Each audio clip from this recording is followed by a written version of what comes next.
Rev up your engines!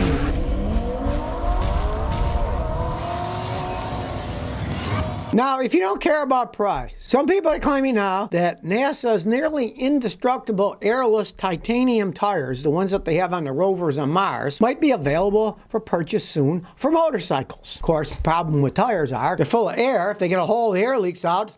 Well, these titanium-made woven tires don't work on air pressure. Memory in the titanium strands, so they bounce and come back. Now, I can imagine what these things would cost.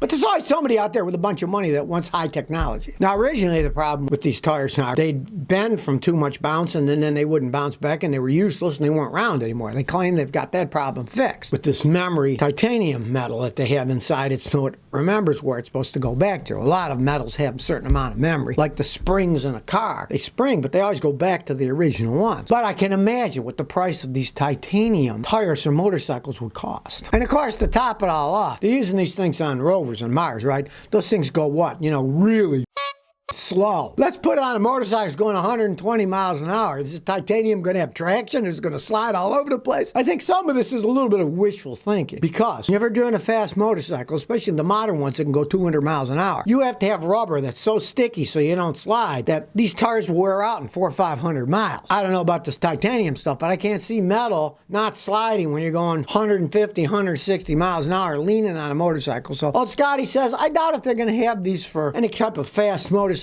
for quite some time, because metal on road is going to slip when you're going that fast. I don't care what that's why it's rubber. Rubber's got traction. In a normal driver, you're going 10, 20, 30, 40 miles an hour. Probably not that bad, but you really get spinning, that metal's going to start sliding. Plus, it'll probably eat up the roads, and then everybody's going to be mad. Just like when I was a kid, you had snow tires. We had a stud machine at my father's garage. They had holes, and we had a stud machine, air studs, and it would stick steel studs in the tires so they'd grip on the ice. Well, it was illegal to drive them on dry pavement when the snow melted, because that would eat all the roads up. So I kind of doubt that they're actually going to have serious titanium tires anytime soon. They would wear the roads that are already crumbling apart even faster. Plus, they'd slide all over the place. Did anybody think about this before they talked about this? I just love reading these scientists. Soon you might be able to get this. I'm like, did you look at any of the other aspects of it, people?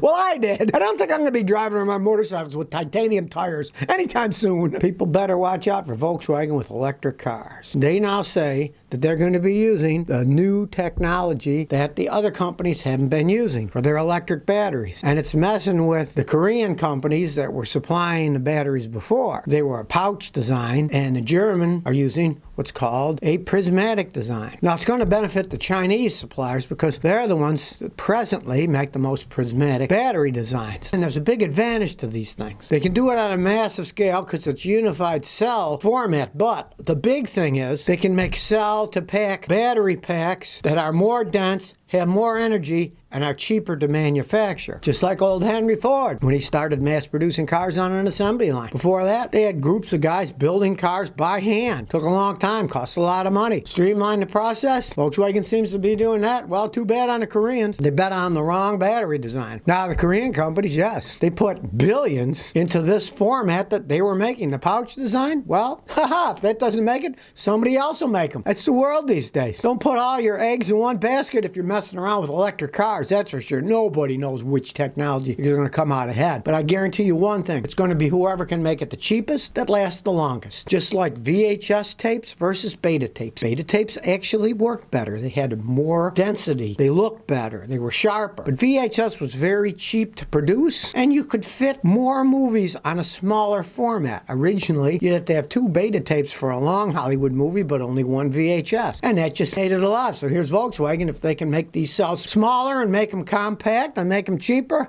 guess who's going to win? Regardless of the theoretical advantage of one technology over, there's practicality of, can you make them dense? Can they take up a lot of energy? And can you make them cheap? And if Volkswagen does that, if they get them from China, la-ti-da, we buy lots of stuff from China. So what if the Germans start buying their batteries from China? The electric car wars go on. I imagine they're going to go on long into the future because they're using technology that's available today. This technology is being built in China. They're making these batteries, right? There might be a radical one that blows that out of the water, then somebody else makes a better battery. Stay tuned to see about battery wars and cars. And how far in the future is it going to be? Might be quite some time before the chips fall and the dust settles. Jeff T says, Scotty, I love your channel on YouTube. What what do you think is better for hauling a few lawnmowers for my small business? 4-cylinder, last generation Ford Ranger, and older 4-cylinder Toyota Tacoma. Looking to spend about 10 grand. All right, if you're going to spend 10 grand, get the Tacoma. They're much better vehicles. They're harder to find, but they can last forever. Now, if you were going uber cheap, you could go Ranger, because you can get a Ranger a lot cheaper than you can a Tacoma. But on the other hand, you're not going to get a Ranger to last nearly as long as a 4-cylinder Tacoma can. So start looking. You might even go south of the border if you can. You know, I've had customers when I lived in Houston come from Canada, buy them and take them back up to Toronto. They don't rust in Texas, they rust in Canada. Go over the border where they don't rust, you might get a better deal that way. Look all over the place. You never know. You know, Arizona, California. Find a dry climate where there's no rust, then bring it up to Canada. 10 grand in the United States, you could get a decent one. In Canada, the prices are a lot higher. Just the way it always was. I went to school in Toronto and I know what things cost there. They were expensive even back 50 years ago. I can imagine how hellaciously high they are today. Steven 57 says, I got a 2013 VW Golf TDI and I'm coming up 120,000 miles. I have to change the timing belt. My friend says change the water pump. What should I change when I take it apart? It's a diesel, a lot of strain on that belt. You want to change the belt. You want to change the water pump. You also want to change the tensioner. The tension's the timing belt. They wear out too. And you want to check all the bearings. Now, the absolute fanatic customers of mine, they will just buy a kit with everything. They will buy every single pulley assembly that belt runs on and replace them all. Because if any of them ever lock up and break and that belt snaps, pistons will hit the valves, goodbye your diesel engine. If you really want to be a fanatic, you might want to buy every single pulley that has bearings on that belt, including the idler tensioner pulley, and replace that in a water pump. Change them all if you really want to have it last a long time. It is, 9 years old, so it's not a bad idea to change everything, but at least change the belt, the water pump, and the tensioner pulley for sure. He Dizzle says, sister's got a 2015 Toyota Corolla. Can the CV axle fail at 92,000 miles? The boots are intact and there weren't any grease. A bit of play on the passenger side. She's the only owner and hasn't wrecked it. How could it go bad? My sister often lied to me. One time she had a Buick and it shook like mad. My grandfather was a master mechanic. I was just a kid then. I was only 16. We're looking at trying to figure out why is this car shaking, right? And so he's looking all around and can't figure out why the car's shaking. All the mounts were intact. Everything, the tires were okay, balanced, right? And I asked my sister's friend, did my sister do something to her car? She said, yes, she was following me and my boyfriend in our sports car, and she slid off the road, went in a ditch, and then came back up. The next day,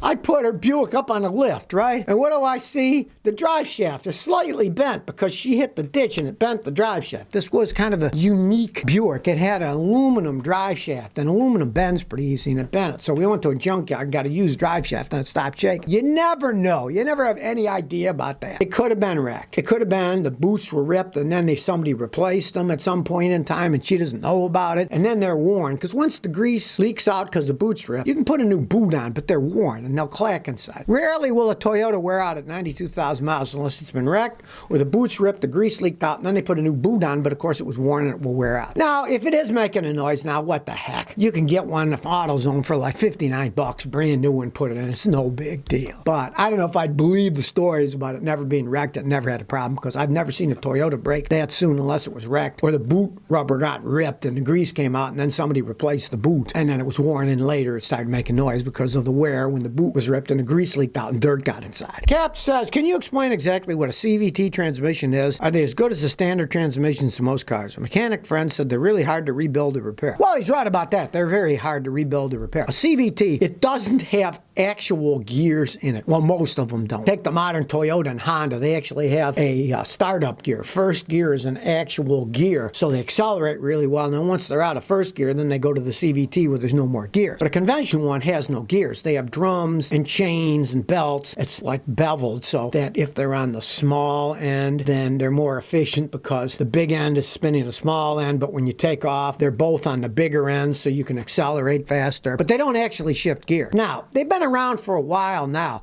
Some of them are relatively bulletproof. And as I say, the Toyota ones, they've been making them so long, they're pretty bulletproof now, and so are the Hondas, which make their own. And they do have that first launch gear that they take off on a regular gear and then go to the CVT. The one hassle of the CVTs were they were dogs accelerating from a stop to accelerating 15, 20 miles an hour. So with the launch gear, that's all gone. My son's got a year-old Corolla that he loves, and it's a CVT, but it's got the launch gear, and it's fast. He loves it and gets phenomenal gas mileage. They are expensive expensive to repair. And if you're going to buy a CVT transmission, check about that model. Like, if you're thinking about buying a Nissan with a CVT, don't buy it. They're the crappiest ones in the world. They're made by a company called Jatco. It's garbage. But like I say, Toyota, Honda, they make their own CVTs, and they're excellent.